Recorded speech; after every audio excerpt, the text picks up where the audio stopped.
जी अस्सलाम वालेकुम। I hope आप सब खैरियत से होंगे। अच्छा, आज जो है वो मैं अमेज़न अकाउंट हेल्थ के ऊपर वीडियो बनाने जा रहा हूँ, which is very important for Amazon sellers. आपको पता है कि अमेज़न ने सब सेलर्स के लिए पॉलिसी रखी हुई है, और जब कोई भी सेलर अमेज़न की पॉलिसी को वायलेट करता है, उसके रिजल्ट में अमेज़न या तो अकाउंट सस्पेंड कर देता है या समटाइम रिस्क ऑफ डीएक्टिवेशन पे लगा देता है। क्योंकि जब कोई भी अमेज़न जो है वो सेलर को कोई भी किसी भी पॉलिसी का नोटिफिकेशन सेंड करता है, जब हम सेलर कोई भी पॉलिसी वायलेट करता है, वो अकाउंट हेल्थ डैशबोर्ड में शो होती है और वहाँ से जो है वो अपील सबमिट की जाती है। तो चलते हैं लैपटॉप की स्क्रीन। तो ये है अकाउंट हेल्थ का डैशबोर्ड। ये अमेजोन सेलर सेंट्रल है। इसमें सब पॉलिसीज अमेजोन ने लिखी हुई हैं जो सेलर्स के लिए अमेजोन ने रखी हुई हैं। अच्छा जी, फर्स्ट ऑफ ऑल इसमें तीन चीज़ें होती हैं। कस्टमर सर्विस परफॉर्मेंस होती है, उसके बाद policy compliance, then delivery performance होती है। कस्टमर सर्विस परफॉर्मेंस में होता है ऑर्डर डिफेक्ट रेट, जिसको हम ओडीआर बोलते हैं। और ये नीचे अमेजोन ने इसकी रेशो भी बताई हुई है कि ये अंडर 1% होना चाहिए। अब ओडीआर होता क्या है बेसिकली? ओडीआर होता है ऑर्डर डिफेक्ट रेट, मतलब जो भी आपके ऑर्डर डिफेक्ट होते हैं उनका एक अमेजोन ने उसकी परसेंटेज रेशो रखी हुई है।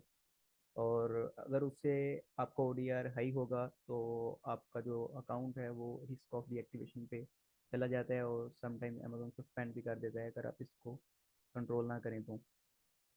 अब ओडीआर अंडर 1% होना चाहिए, अमेजोन की पॉलिसी है। अंडर 1% का मतलब ये होता है कि अगर आपने 100 ऑर्डर फुलफिल किए हैं तो उसमें से अगर एक ऑर्डर डिफेक्ट हो गया तो नो इशू। अगर दो हो जाएंगे तो वो 2% पे चला जाएगा, जो कि आपके अकाउंट की हेल्थ के लिए एक जो है वो खतरा बन जाएगा। तो अब आते हैं जी ओडीआर। ओडीआर जो है वो तीन चीज़ों पर मुश्तमिल होता है, जैसे कि ऊपर लिखा भी हुआ है कि order defect rate consist of three different matrix. अब आ जाए जी, इसमें सबसे पहले है नेगेटिव फीडबैक। दूसरे नंबर के ऊपर ए टू जी क्लेम्स आ जाते हैं। तीसरे नंबर के ऊपर चार्जबैक क्लेम्स। और इन तीनों चीज़ों को पहले तो मैं थोड़ा ओवरव्यू देना चाहूँगा कि ये होती क्या है। नेगेटिव फीडबैक का मतलब ये होता है कि अगर आपकी आइटम टाइम पे नहीं पहुंची, या आइटम जो है वो आपने इनऑथेंटिक सेंड कर दी है, या ब्रांडेड नहीं है, कस्टमर जो भी आपको नेगेटिव फीडबैक करता है तो वो यहाँ पे काउंट हो जाता है, नेगेटिव फीडबैक में शो हो जाता है, ठीक है। और दूसरा होता है ए टू सी क्लेम। अगर जो है वो कस्टमर रिटर्न करना चाह रहा है, वो आपको बोल रहा है कि मुझे जी आप रिफ़ंड कर दें, ठीक है, मुझे नहीं चाहिए, या फिर जो मैं रिटर्न करना चाह रहा हूँ, तो अगर आप 48 आवर्स अमेजोन आपको टाइम देता है, आप उसके अंदर जो है उसको अगर वापस कर दें तो फिर ए टू सी क्लेम काउंट नहीं किया जाता। अगर 48 आवर्स गुजर जाएँ फिर अमेजोन जो है वो ऑटोमेटिकली खुद कस्टमर को रिफ़ंड कर देता है, और वो ए टू सी क्लेम में चला जाता है, ठीक है। तो तीसरे नंबर के ऊपर आ जाए चार्जबैक क्लेम। चार्जबैक क्लेम में ये होता है कि कस्टमर आपको डायरेक्टली मैसेज करता, लाइक कस्टमर आपको नहीं कहता कि जी आप मेरा सामान वापस कर लें, या मुझे नहीं चाहिए, या मुझे रिफ़ंड कर दें। उसमें यह होता है कि कस्टमर अपने बैंक से कॉन्टैक्ट करता है, जो भी उसका बैंक होता है। वो बैंक को बोलता है कि जी ये जो मैंने परचेजिंग की है ये मिस्टेकनली हो गई है, किसी ने मेरा कार्ड यूज़ कर लिया है। तो कोई भी इशू वो बना सकता है, ठीक है, बता सकता है अपने बैंक को। वो कहता है कि जी मुझे ये मेरी पेमेंट वापस चाहिए। फिर इस तरह होता है कि जो बैंक होता है ना वो खुद अमेजोन से कांटेक्ट करता है, और वो आपका जो पेमेंट जो भी है वो अमेजोन से आपका बैंक वापस लेता है, ठीक है, और आपको ट्रांसफ़र कर देता है। इसमें ए टू जी क्लेम और चार्जबैक क्लेम में ये डिफरेंस है कि ए टू जी क्लेम में डायरेक्ट कस्टमर आपको कहता है कि जी मुझे जो है वो रिफंड कर दें, या मेरा मुझे नहीं चाहिए सामान, वापस कर दें। चार्जबैक क्लेम में ये होता है कि कस्टमर आपको कुछ नहीं कहता, कस्टमर अपने बैंक को अप्रोच करता है, और बैंक जो है वो आप अमेजोन से कॉन्टेक्ट करता है, ठीक है। और अमेजोन जो है वो फिर आपकी जो पेमेंट है वो डिडक्ट कर देता है, ठीक है, वो बैंक को ट्रांसफ़र करता है, और बैंक जो है वो कस्टमर को सेंड कर देता है। अब ये हो गया जी ओडीआर, कस्टमर सर्विस परफॉर्मेंस में, ठीक है। ओडीआर अंडर 1% होना चाहिए। फिर ओडीआर जो है वो तीन चीज़ों पर मुश्तमिल होता है: negative feedback, A to Z claim, chargeback claim, ठीक है। और ओडीआर अंडर 1% होना चाहिए, ठीक है।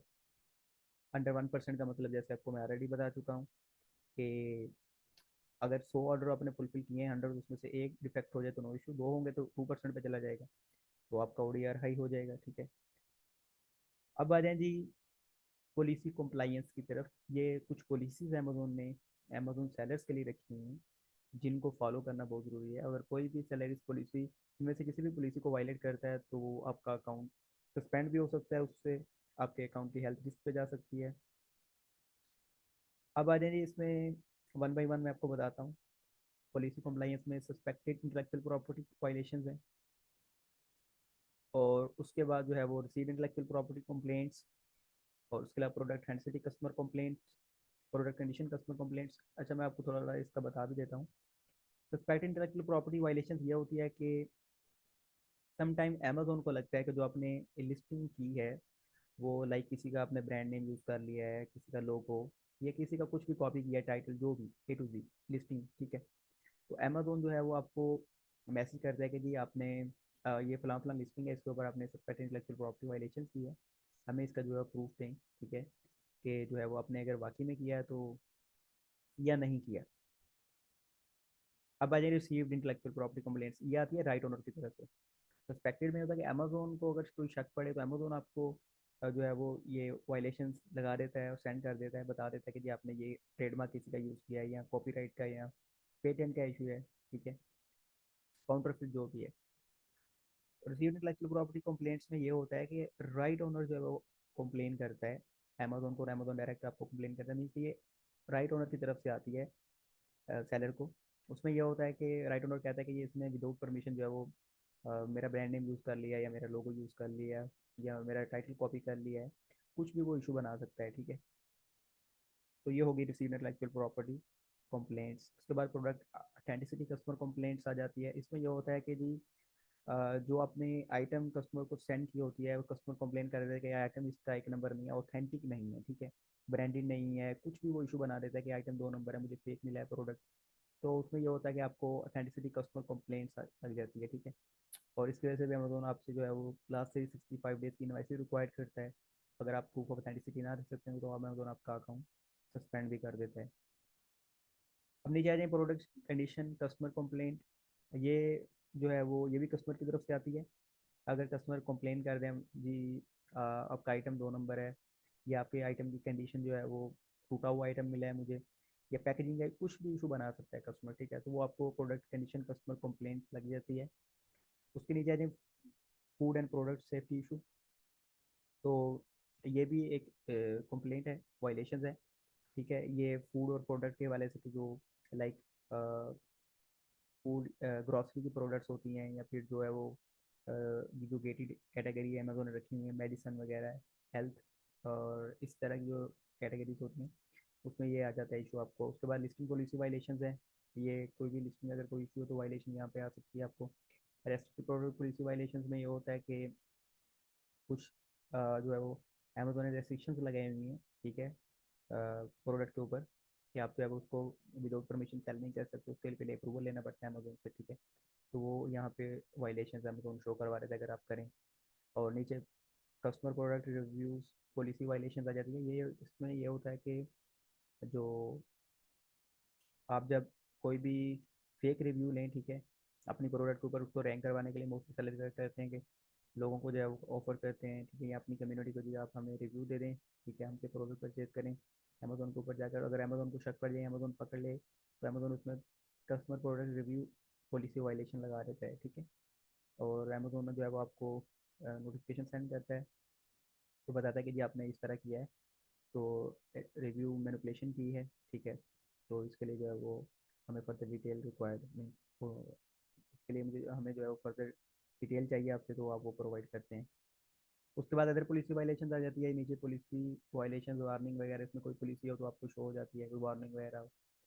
ये हो गया जी पूरा पॉलिसी कंप्लाइंस, ठीक है। अब थर्ड नंबर पे आ जाए तो ये है डिलीवरी परफॉर्मेंस। ये डिलीवरी परफॉर्मेंस तो आपको नाम से पता चल गया होगा, ठीक है, ये सब डिलीवरी से रिलेटेड ही है। इसमें 3 चीज़ें होती हैं। एक होता है जी late dispatch, late dispatch rate, ठीक है, जिसको हम LSR भी कहते हैं, लेट शिपमेंट रेट। दूसरे नंबर पे प्री फुलफिलमेंट कैंसिलेशन रेट आ जाता है, ठीक है। और नीचे आ जाता है वैलिड ट्रैकिंग रेट। तो ये जो डिलीवरी परफॉर्मेंस का है ना, ये ओनली फॉर FPM सेलर्स के लिए होता है, ठीक है। तो ये जो ऑप्शन है, मतलब जो लोग फुलफिलमेंट बाय मर्चेंट, FPM का मतलब ये जो अपने बिहाफ पे FPM कर रहे हैं, अपने खुद का वेयर हाउस से वहाँ से सामान डिलीवर कर रहे हैं अमेजोन कस्टमर्स को, तो ये उनके लिए अप्लाइड होता है, ठीक है। इसमें ये होता है कि सबसे पहले late dispatch rate, late shipment rate भी हम इसको बोलते हैं, अंडर 4% होना चाहिए, इसका मतलब ये है कि जी अगर आपने 100 ऑर्डर फुलफिल किए हुए हैं तो उसमें से आपको अगर 4 लेट डिलीवर होते हैं कस्टमर को तो नो इशू। अगर 5 होंगे तो आपका LSR हाई हो जाएगा। ठीक है। और LSR हाई होने की वजह से आपका अकाउंट रिस्क ऑफ डीएक्टिवेशन पे चला जाएगा। ठीक है। और फिर जो है अमेजोन आपसे प्लान ऑफ एक्शन रिक्वायर करेगा कि आपका LSR हाई क्यों हुआ, हमें इसकी एक्सप्लेनेशन प्रोवाइड करें। अगर आप नहीं करते तो अमेजोन आपका अकाउंट भी सस्पेंड कर देता है। अब नीचे आ जाए प्री फुलफिलमेंट कैंसिलेशन रेट। ठीक है। अगर ये अंडर 2.5% होना चाहिए। इसका मतलब ये है कि जब आपका ऑर्डर आ जाए तो उसमें से अगर 100 ऑर्डर में से आप 2 ऑर्डर कैंसिल कर देते हैं तो नो इशू। अगर 3 ऑर्डर कैंसिल करेंगे ना, मे बी आप आउट ऑफ स्टॉक हो या जो कोई भी इशू हो या आपके पास जो प्रोडक्ट है वो डैमेज पड़ी हुई है, मतलब कि कंडीशन नहीं सही कस्टमर को सेंड करने के लिए, तो आप कहते हैं कि नहीं अभी रुक जाएं, अभी हम इन स्टॉक हो जाएं, या कोई भी आपका उसका इशू बन जाए आपकी डिलीवरी का। ठीक है। जो आपकी कोरियर सर्विस है उसका इशू बन जाए, जिसकी वजह से आपका जो है वो ऑर्डर आपको पता होगा जी, आप या फिर कोई लोकेशंस वगैरह हैं, जो भी है, तो आप जो है वो 3 ऑर्डर अगर कैंसिल करेंगे तो आपका pre fulfilment cancellation rate high हो जाएगा। आपका कैंसिलेशन रेट जब हाई होगा तो आपका account definitely risk of deduction पे चला जाएगा और अमेजोन आपसे प्लान ऑफ एक्शन रिक्वायर करेगा। ठीक है। तो इसमें यह है कि जी आप जो है वो 100 ऑर्डर में से 2 ऑर्डर कैंसिल कर दें, ठीक है, तो इशू नहीं है। लेकिन अगर 3 ऑर्डर कैंसिल करेंगे, ठीक है, तो आपका ये इशू बन जाता है। उसके बाद वैलिड ट्रैकिंग रेट ये होता है कि जब आप खुद जो है वो अपने बिहाफ पे पिक पैक शिपिंग कर रहे होते हैं तो आप ट्रैकिंग आईडी कस्टमर को जो प्रोवाइड करते हैं जब ऑर्डर कंफर्म करते हैं, जिससे कस्टमर ट्रैक करता है कि जी हमारी प्रोडक्ट कहाँ पहुँच गई। ठीक है। तो वो ट्रैकिंग आईडी अगर आप फेक देंगे, समटाइम ये होता है कि जो FBM सेलर होते हैं वो फेक ट्रैकिंग आईडी डाल देते हैं। ठीक है। अभी जो है वो सामान सेंड भी नहीं किया था और कस्टमर को शो करवाते थे कि आपका सामान यहाँ पे पहुँच गया। ठीक है। तो ये ओवर 95% होना चाहिए। इसका मतलब कि आपकी जो VTR है ना, इसको VTR बोलते हैं, वैलिड ट्रैकिंग रेट, 100 अगर जो है वो आपने ऑर्डर आपकी ट्रैकिंग आईडी सबमिट की हुई ना, तो उसमें से 5 का अमेजोन आपको जो है वो देता है। ठीक है। डिस्काउंट देता है कि जी आप जो है वो 5 की जो है वो इशू नहीं है अगर आप VTR इन फेक आईडी डालें ट्रैकिंग आईडी। ठीक है। लेकिन अगर आप 6 फेक ट्रैकिंग आईडी डालेंगे तो आपका अंडर जो है वो 95% चला जाएगा VTR, जिसकी वजह से जो है वो आपका अकाउंट रिस्क ऑफ डिस्ट्रीब्यूशन पे चला जाता है। ठीक है। और ये तीनों चीज़ें FBM सेलर्स के लिए जैसे हम दोनों रखी हुई हैं, LSR, फिर जो है वो कैंसिलेशन रेट हो गया, CR, और फिर VTR। ठीक है। क्योंकि ये FBM में तो ये होता नहीं है। FBM में अमेजोन खुद ही प्रोडक्ट को पिक पैक शिप और डिलीवर करता है, उसमें ना डिलीवरी का इशू आता है, ना इसका आता है लेट डिलीवरी का आता है, ना ऑर्डर कैंसिल होते हैं। ठीक है। तो ये होता है जी अकाउंट हेल्थ पूरी। मैंने आपके सामने अकाउंट हेल्थ एक्सप्लेन कर दी। ये अकाउंट हेल्थ डैशबोर्ड है अमेजोन का। ठीक है। इसमें 3 चीज़ें हैं, customer service performance, policy compliance और डिलीवरी परफॉर्मेंस। तो ये था आज का टॉपिक अकाउंट हेल्थ के बारे में। अगर इसके हवाले से आपका कोई क्वेश्चन हुआ तो आप कमेंट कीजिएगा और मैं इसका आपको इंशाल्लाह रिस्पॉन्स करूँगा। Thank you for watching.